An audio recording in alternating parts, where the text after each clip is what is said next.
आज हम बात करेंगे parallel operation of transformer. Last lecture में हमने इसकी कंडीशंस देखी थी, रिक्वायरमेंट क्यों है वो देखी, और फिर हमने नो लोड ऑपरेशन देखा था पैरेलल कनेक्टेड ट्रांसफार्मर का। आज हम इक्वल और अनइक्वल वोल्टेज रेशियो भी देखेंगे कि पैरेलल ऑपरेशन कैसे होता है। ठीक है, लास्ट लेक्चर में जैसे हमने देखा नेसेसिटी ऑफ पैरेलल ऑपरेशन, ठीक है, फिर हमने कंडीशंस के बारे में बातें की, फिर उसके बाद पैरेलल ऑपरेशन और नो लोड के ऊपर देखा, सर्कुलेटिंग करंट फ्लो होती है उससे इफेक्ट क्या होता है। अगर आपको इन सब के बारे में नहीं पता तो आप लास्ट लेक्चर देखिए, उसमें आपको सभी पॉइंट्स क्लियर हो जाएंगे, फिर आप इस लेक्चर पे आएंगे और इसके बाद में अच्छे से आप जान पाएंगे। अब देखिए हम बात करते हैं अनइक्वल वोल्टेज रेशियो की। जैसे कि आपको यहाँ पे सर्किट डायग्राम दिख रहा है, इसमें हमारा ये V1 दो प्राइमरी वोल्टेज है जो दोनों ट्रांसफार्मर के लिए सेम है, ट्रांसफार्मर 1 और ट्रांसफार्मर 2 के लिए। E1 है ट्रांसफार्मर फर्स्ट का सेकेंडरी वाइंडिंग इम्पेडेंस, और E2 है ट्रांसफार्मर 2 का सेकेंडरी वाइंडिंग इम्पेडेंस। ठीक है, R1 X1 और Z1 है ये फर्स्ट ट्रांसफार्मर के winding resistance reactance and impedance, और R2 X2 Z2 है यहाँ पे सेकेंड ट्रांसफार्मर के resistance reactance and impedance. VL है लोड वोल्टेज या टर्मिनल वोल्टेज, IL है लोड करंट, और ZL है लोड इम्पेडेंस। ठीक है, जैसे कि आपको यहाँ पे क्लियरली दिख रहा है कि E1 और E2, ठीक है, अनइक्वल वोल्टेज रेशियो है, तो इंड्यूस्ड ईएमएफ E1 पहले वाले ट्रांसफार्मर और इंड्यूस्ड ईएमएफ E2 सेकेंड वाले ट्रांसफार्मर में। अब इसकी हम इक्वेशंस देखेंगे। ठीक है, तो इक्वेशंस के लिए आप देखिए यहाँ पे इस सर्किट में देखिए कि जो लोड करंट है, हमारी लोड करंट क्या है, केसीएल के अकॉर्डिंग क्या होता है, लोड करंट होगी I1 प्लस I2, यही हो रही है। जैसे लोड करंट है हमारी I1 प्लस I2, ठीक है, और KVL अप्लाई करेंगे अगर इस लूप में KVL अप्लाई करेंगे तो हमारा VL क्या हो जाएगा, E1 माइनस I1 Z1, यही है। और यह हम VL क्या बोल सकते हैं, E2 माइनस I2 Z2, ये बोल सकते हैं। ये हमने लिखी है VL equal to E1 minus I1 Z1, VL equal to E2 minus I2 Z2। अब VL के दोनों के बराबर, तो इन दोनों को बराबर रखा तो E1 minus I1 Z1 equal to E2 minus I2 Z2। ठीक है, और I1 प्लस I2 के यहाँ पे IL, तो I2 की जगह क्या रख सकता हूँ मैं, IL माइनस I1। तो यहाँ से मेरे फाइनली एक I1 की इक्वेशन मिलेगी, वो मिलेगी E1 minus E2 upon Z1 plus Z2 plus Z2 upon Z1 plus Z2 into IL। ठीक है, तो ये जो कंपोनेंट है ना, ये है हमारा सर्कुलेटिंग करंट। जैसे हमने नो लोड ऑपरेशन में देखा सर्कुलेटिंग करंट की इक्वेशंस क्या होती है, E1 minus E2 upon Z1 plus Z2। तो ये जो टर्म है ना हमारा, ये है सर्कुलेटिंग करंट का कंपोनेंट। और ये जो है ना हमारा, ये है लोड शेयरिंग पे, कि लोड को कितना करंट शेयर कर रहा है प्राइमरी के द्वारा। ठीक है, प्राइमरी कितना करंट लोड को शेयर कर रहा है। ठीक है, लोड शेयरिंग सेम हम यहाँ से जो इक्वेशन थी E1 minus I1 Z1 equal to E2 minus I2 Z2 में I1 की जगह IL माइनस I2 रखेंगे, तो E1 minus IL minus I2 into Z1 equal to E2 minus I2 Z2, ये हो गया हमारा। और फाइनली हम इसको इक्वलाइज करेंगे तो हमें मिलेगा I2 equal to E2 minus E1 upon Z1 plus Z2 plus Z1 upon Z1 plus Z2 into IL। ठीक है, सेम यहाँ पे भी जो ये कंपोनेंट है हमारा, ठीक है, ये बताएगा हमें सर्कुलेटिंग करंट को, IC को। ठीक है, ये पार्ट, और जो सेकेंडरी है वो बताएगा कि सेकेंड ट्रांसफार्मर द्वारा लोड में कितना करंट डिलीवर या लोड को कितना करंट सप्लाई कर रहे हैं। ठीक है, तो हम स्टेटमेंट देखते हैं, current I1 and I2 has two components. First component का transformer share of load current, कि कितना लोड करंट ट्रांसफार्मर द्वारा शेयर किया जाता है, प्राइमरी द्वारा शेयर तो ये है Z2 upon Z1 plus Z2 into IL, और सेकेंडरी द्वारा Z1 upon Z1 plus Z2 into IL। और दूसरा कंपोनेंट क्या, सर्कुलेटिंग करंट, तो प्राइमरी का सर्कुलेटिंग करंट है E1 minus E2 upon Z1 plus Z2, और सेकेंडरी में circulating current E2 minus E1 upon Z1 plus Z2। ठीक है, अब देखिए वो तो बात हुई अनइक्वल वोल्टेज रेशियो, जब वोल्टेज रेशियो इक्वल नहीं हो। अब देखते हैं हम इक्वल वोल्टेज, जब इक्वल वोल्टेज रेशियो तो यहाँ पे जो हमारे इंड्यूस ईएमएफ है E1 और E2 वो दोनों इक्वल हो जाएंगे ना वोल्टेज रेशियो। ठीक है, तो वो जब दोनों इक्वल हो गए तो उस केस में हमारे पास ये I1 के अंदर ये फर्स्ट टर्म IC का मान कितना हो जाएगा, 0, सर्कुलेटिंग करंट 0, और यहाँ पे भी सर्कुलेटिंग करंट कितना हो जाएगा, ये भी हो जाएगा 0। ठीक है, तो हमें I1 क्या मिलेगा, सिर्फ Z2 upon Z1 plus Z2 into IL, और I2 क्या मिलेगा, Z1 upon Z1 plus Z2 into IL, जो हमने यहाँ पे लिखी। ठीक है, ये है लोड शेयरिंग, मतलब लोड करंट फर्स्ट ट्रांसफार्मर द्वारा कितनी शेयर करें, सेकंड ट्रांसफार्मर द्वारा कितनी शेयर करें। अगर I1 अपॉन I2 का रेशियो निकालना चाहो तो वो क्या होगा, Z2 अपॉन Z1। इसका मतलब क्या हुआ, जो हमारे इंडिविजुअल करंट्स है ना, जैसे I1 और I2, वो उसके रेस्पेक्टिव लीकेज जो इम्पिडेंस है उसके रेस्पेक्टिव में इन्वर्सली प्रोपोर्शनल है। जैसे I1 का जो लीकेज इम्पिडेंस है फर्स्ट ट्रांसफॉर्मर Z1 है, सेकंड ट्रांसफॉर्मर का Z2 है, तो वो दोनों एक दूसरे के इन्वर्सली प्रोपोर्शनल है। हम ये लिख सकते हैं कि जो करंट होती है ना, ठीक है, वो होती है inversely proportional of leakage impedance, ठीक है। जैसे यहाँ पे I1 inversely proportional to Z1, I2 inversely proportional to Z2, यही स्टेटमेंट में लिखा होता है individual currents are inversely proportional to the respective leakage impedances. अब हमें पता है कि जो वोल्ट एम्पियर रेटिंग या हम जिसे बोलते हैं पावर, अपेरेंट पावर होती है, ठीक है, जो पावर हम कैलकुलेट करते हैं ना पावर, तो वो क्या होती है V इंटू आई कंजुगेट। यहाँ पे जो स्टार है ना ये कंजुगेट को शो करता है, कंजुगेट को। अब ये कंजुगेट होता क्या है ये देखिए पहले। जैसे मान लो कि एक कॉम्प्लेक्स नंबर है, जैसे 2 + 3 आइटा, ठीक है, ये कॉम्प्लेक्स नंबर है, ओके।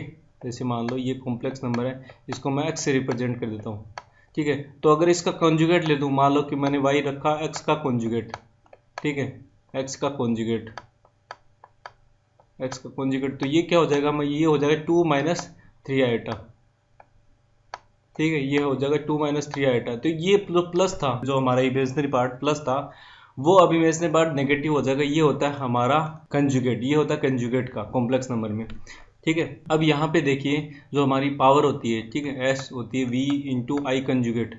अब बात करें हम यहाँ पे कंजुगेट को ले, करंट का कंजुगेट को ले, ठीक है। मान लो कि एग्जांपल लेते हैं हम, जैसे वोल्टेज जो आपको दे रखा है, मान लो कि आपको दे रखा है 20 इंटू 20 एंगल 5 डिग्री, ठीक है, ये दे रखा है आपको, ओके।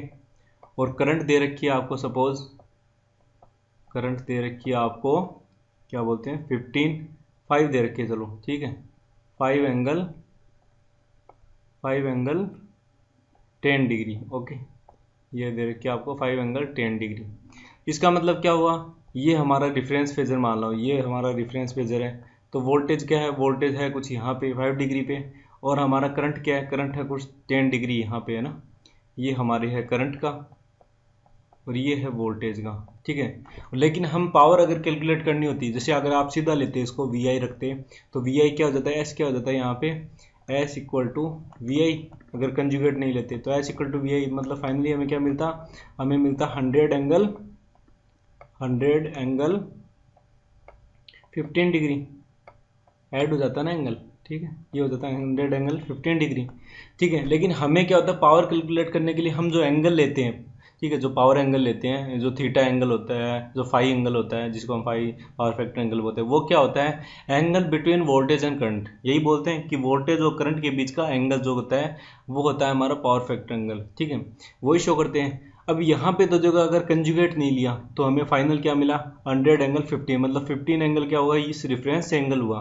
लेकिन हमें तो एंगल लेना है इन दोनों के बीच का, करंट और वोल्टेज के बीच का एंगल लेना है, तो वो एंगल होना कितना चाहिए, 5 डिग्री होना चाहिए था एंगल। तो इसीलिए हम क्या करते हैं, इसका कंजुगेट ले लेते हैं। तो अब इसका कंजुगेट लेके देखो आप, S equal to Y into I conjugate. तो जब इसका कॉन्जुगेट लिया तो हमें फाइनली क्या मिलेगा, 100, ठीक है, 100। और यहाँ पे करंट का कंजुगेट लेते हैं, यहाँ पे आ जाएगा माइनस, और माइनस मान ये जुड़े तो मतलब कितना हो जाएगा, -5 डिग्री। अब देखिए सही है ना, जैसे कि दोनों के बीच का एंगल होना चाहिए था 5, और हमें मिल भी रहा 5, इसीलिए हम इसका क्या कर लेते हैं कि कंजुगेट लेते हैं पावर कैलकुलेट करने के लिए करंट का, ठीक है। ये बात हुई कंजुगेट के रेफरेंस में। तो हमारा जो टोटल लोड के लिए वोल्ट एम्पियर है ना, वो हो गया S L equal to V L into I L conjugate. और फर्स्ट ट्रांसफॉर्मर के लिए अगर देखते हैं तो वी एल टर्मिनल वोल्टेज तो दोनों के लिए सेम ही है। फर्स्ट ट्रांसफॉर्मर तक कितना लोड हम शेयर कर रहे हैं, तो वो होगा V L into I one conjugate, और same second transformer V L into I two conjugate. I one हमने लास्ट में कैलकुलेट किया था, वो होता है Z2/Z1 + Z2 into I L, यही देखा था। ये देखो ये आई वन और ये आई टू था हमारा, तो ये आई वन की वैल्यू यहाँ पे रखी और कॉन्जुगेट है तो दोनों पे कॉन्जुगेट लगा दिया, इस पे भी और इस पे भी, मल्टीपल पे कॉन्जुगेट आ गया। और we L into I L conjugate था, क्या था, जैसे वी एल, ठीक है, और इंटू आई एल कॉन्जुगेट, ये हमें क्या मिलता है, ये मिलता है एस एल, ठीक है। तो यहाँ पे Z2/Z1 + Z2 इंटू का कॉन्जुगेट इंटू एस एल, ये हो गया फर्स्ट ट्रांसफॉर्मर था। और सेकंड ट्रांसफॉर्मर के देखते सेम यही, तो यहाँ पे आई टू की वैल्यू रखी तो Z1/Z1 + Z2 into I L, और उसका कंजुगेट होगा ना, दोनों का कंजुगेट है। और we L into I L conjugate क्या था, एस एल, तो Z1/Z1 + Z2 इंटू का कंजुगेट इंटू एस एल, ये हो गया हमारा सेकेंडरी ट्रांसफार्मर द्वारा। अगर मान लो आपको एग्जांपल में दे रखे हो ना, टोटल केवीए रेटिंग दे रखी हो लोड की, ठीक है, और आपको इम्पिडेंस दे रखा हो दोनों ट्रांसफार्मर का, तो प्राइमरी और सेकेंडरी दोनों ट्रांसफार्मर का कितना लोड हम शेयर करेंगे, कितनी केवीए रेटिंग शेयर करेंगे, वो आप यहाँ से इन दोनों फॉर्मूले से कैलकुलेट कर सकते हो। तो आप ये दोनों फॉर्मूले याद रखना, ठीक है। हमें पता है kVA rating inversely proportional to transformer के इम्पिडेंस पे होती है, ठीक है, उसके इम्पिडेंस पे होती है, ठीक है। तो यहाँ से हम जैसे हम यहाँ से देखिए S1/S2 से डिवाइड करेंगे तो हमें क्या मिलेगा फाइनली, Z2/Z1 यही मिलेगा, ठीक है। तो ये हमारा Z1, यहाँ से Z1 कैलकुलेट करें तो वो कुछ ऐसे आएगा ना, Z1 इक्वल टू हो जाएगा S2/S1 इंटू Z2, यही होगा। तो अगर Z1 इक्वल टू ये मिला हमें, इसका मतलब क्या हुआ कि वे अपनी केवीए रेटिंग के प्रोपोर्शनली लोड्स को शेयर कर देंगे, ठीक है। जैसे मान लो एक की केवीए रेटिंग 100 हो, दूसरे की केवीए रेटिंग 50 हो, ठीक है, और लोड को रिक्वायरमेंट है आपको 75 की, तो पहले वाला अपने लोड के केवीए रेटिंग के अकॉर्डिंग कितना 50 शेयर कर देगा और दूसरे वाला अपनी 25 शेयर कर देगा, तो 75 की रिक्वायरमेंट कंप्लीट हो गई। लेकिन क्या होता है कि अगर मान लो कि Z1 लेस देन हो गया, इस वैल्यू का लेस देन हो गया, इसकी वैल्यू के लेस देन Z2 S2/S1 हो गया, इसका मतलब जो पहला ट्रांसफार्मर है वो अपनी केवीए रेटिंग के अकॉर्डिंग लोड को ज़्यादा प्रोवाइड करेगा, ठीक है। मतलब सबसे ज़्यादा पहले वो देखिए, जैसे मान लो कि 100 और 50 का लेते हैं अपन, ठीक है, और अगर बात करते हैं उसकी लोड की रिक्वायरमेंट है जो केवीए की, वो होगी आपकी 125 की। इस तो अगर ये केस आ गया, Z1 लेस देन हो गया, तो इसका मतलब क्या, पहले फर्स्ट ट्रांसफार्मर वो अपनी 100 देगा, उसके बाद बचा हुआ सेकंड देगा, ठीक है। तो ये क्या है, इसका मतलब ये अगर मान लो Z2 लेस देन होता, या अगर यहाँ से इस इक्वेशन से दे Z2 हो जाता आपका इक्वल होता है ना, जैसे वो होता है Z1 इंटू S1/S2, ठीक है, यही होगा। लेकिन अगर ये लेस देन हो जाता, Z2 लेस देन हो जाए, इसका मतलब क्या होता है, Z2 पहले केवीए रेटिंग के अकॉर्डिंग लोड को सप्लाई करेगा, उसके बाद Z1 सप्लाई करेगा, ठीक है। तो अगर Z1 और Z2 दोनों इक्वल है, मतलब इस फॉर्मूले के अकॉर्डिंग सेट हो रहे हैं, तो इसका मतलब क्या, वो अपने इम्पेडेंस के प्रोपोर्शनल में वो लोड को शेयर करें, अपने केवीए रेटिंग के प्रोपोर्शनल में लोड को शेयर करें, इसका मतलब ये हुआ, ठीक है। ये बात की हमने पैरेलल ऑपरेशंस की, हमने आज दोनों लेक्चर्स के थ्रू पैरेलल ऑपरेशन को कम्प्लीटली एनालिसिस किया। आशा करता हूँ कि आपके सभी पॉइंट क्लियर हुए होंगे। फिर भी रिलेटेड क्वेरी है तो कमेंट सेक्शन में कमेंट कीजिएगा। धन्यवाद।